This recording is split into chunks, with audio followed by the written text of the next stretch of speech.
प्यारे बच्चों, आज हम क्लास 10th के सामाजिक विज्ञान अर्थशास्त्र के वर्कशीट 59 का अध्ययन करेंगे। प्यारे बच्चों, पुनरावृत्ति कार्य चल रहा है और आज का हमारा टॉपिक है विकास।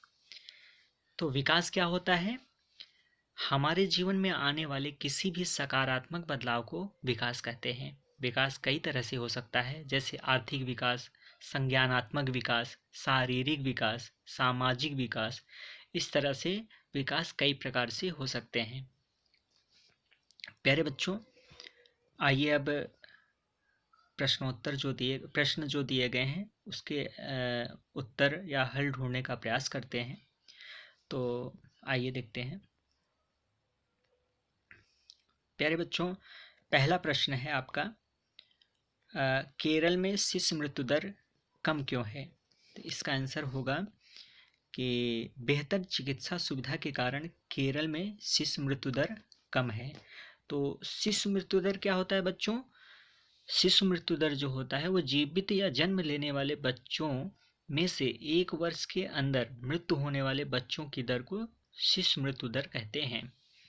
प्यारे बच्चों, अगला क्वेश्चन है, क्या औसत आय के आधार पर विकास की गणना करना सही है? कोई एक उदाहरण बताइए।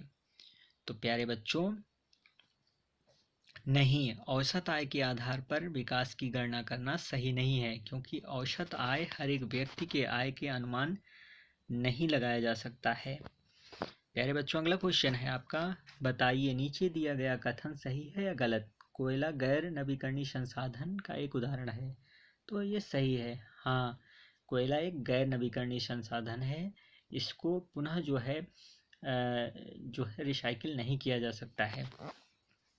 अगला क्वेश्चन है, भूमिहीन ग्रामीण मजदूरों के लिए निम्नलिखित में से कौन सा एक विकास लक्ष्य होने की संभावना है?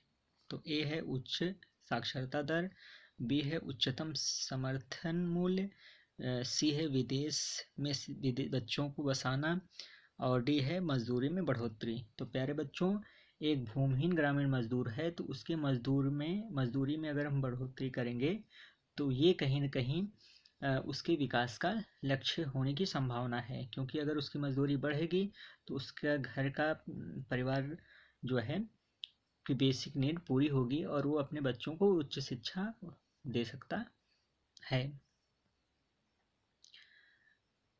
और नेक्स्ट क्वेश्चन है,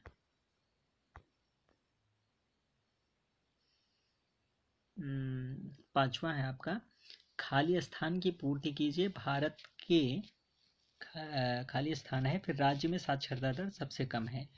तो प्यारे बच्चों, बिहार राज्य में साक्षरता दर सबसे कम है।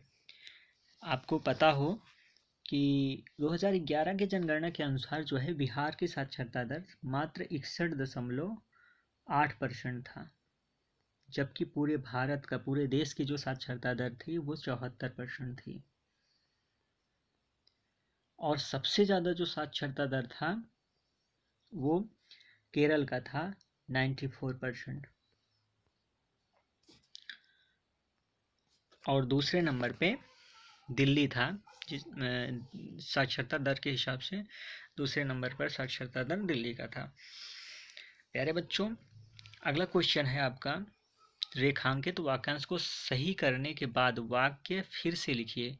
एक देश जहां उच्च जीवन स्तर है तथा स्वास्थ्य एवं शिक्षा बेहतर सुविधाएं हैं उसे विकासशील देश के रूप में जाना जाता है। प्यारे बच्चों, यहाँ पर विकासशील नहीं होगा, क्योंकि अगर उच्च जीवन स्तर है तथा स्वास्थ्य और शिक्षा की बेहतर सुविधा है तो वो विकसित देश हो जाएगा। तो इसको सही करके लिखते हैं, एक देश जहां उच्च जीवन स्तर है तथा स्वास्थ्य एवं शिक्षा की बेहतर सुविधाएं हैं उसे हम विकसित देश के रूप में जानते हैं। या एक देश जहां उच्च जीवन स्तर है तथा स्वास्थ्य एवं शिक्षा की बेहतर सुविधाएं हैं उसे विकसित देश के रूप में जाना जाता है। प्यारे बच्चों, अगला क्वेश्चन है क्वेश्चन नंबर 7। नीचे कथन ए और कारण आर दिए गए हैं, इन कथनों को पढ़कर नीचे दिए गए विकल्पों में से सही विकल्प को चुनकर लिखना है। तो ए है कथन ए है, प्रत्येक व्यक्ति के लिए विकास के लक्ष्य अलग अलग होते हैं। और कारण आर है, प्रत्येक व्यक्ति की आवश्यकताएं अलग अलग हैं। तो अब आंसर इसके ऑप्शंस देख लेते हैं। ए है कथन ए और कारण आर दोनों सही हैं और कारण कथन की सही व्याख्या करता है। बी है कथन ए और कारण आर दोनों सही हैं लेकिन कथन कारण की सही व्याख्या नहीं करता है। सी देख लेते हैं, कथन ए सही है लेकिन कारण आर गलत है। और डी है कारण आर सही है लेकिन कथन ए सही है। तो इसका आंसर हो जाएगा बच्चों, कथन ए और कारण आर दोनों सही हैं तथा कारण जो है कथन की सही व्याख्या करता है। तो ऑप्शन ए इसका जो है वो सही हो जाएगा। अगला क्वेश्चन है, सकल घरेलू उत्पाद जीडीपी क्या होता है?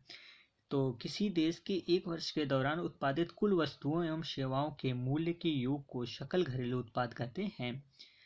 प्यारे बच्चों, किसी भी देश में एक वर्ष के दौरान जितने भी जितना भी उत्पादन होता है, जितनी आर्थिक सेक्टर्स जो हैं हमारे, आपको पता ही होगा 3 आर्थिक सेक्टर्स प्राथमिक, द्वितीयक और तृतीयक हैं।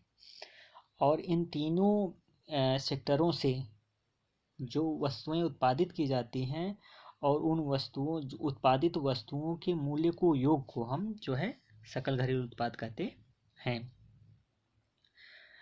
तो अगला देखते हैं बच्चों, सार्वजनिक वितरण प्रणाली पीडीएस के तहत राशन की दुकानें लोगों की मदद कैसे करती हैं? तो प्यारे बच्चों, सार्वजनिक वितरण प्रणाली पीडीएस के तहत सभी व्यक्तियों को सस्ते दाम पर अनाज तथा अन्य खाद्य वस्तुएं उपलब्ध कराई जाती हैं। नेक्स्ट क्वेश्चन है प्यारे बच्चों, मानव विकास रिपोर्ट किस संस्था द्वारा प्रकाशित की जाती है? तो प्यारे बच्चों, इसका आंसर हो जाएगा मानव विकास report UNDP, United Nations Development Programme संस्था द्वारा प्रकाशित की जाती है। प्यारे बच्चों, इस प्रकार से आज हमने क्लास 10th के कार्यपत्रक 59 का अध्ययन किया। प्यारे बच्चों, कोविड-19 के विरुद्ध जंग में सुरक्षित रहने के लिए हमें मास्क पहनने की आवश्यकता है और यह कार्य सभी बच्चों को करना है सदैव। तो इस प्रकार से आज का हमारा क्लास 10th का कार्यपत्रक 59 समाप्त होता है। धन्यवाद।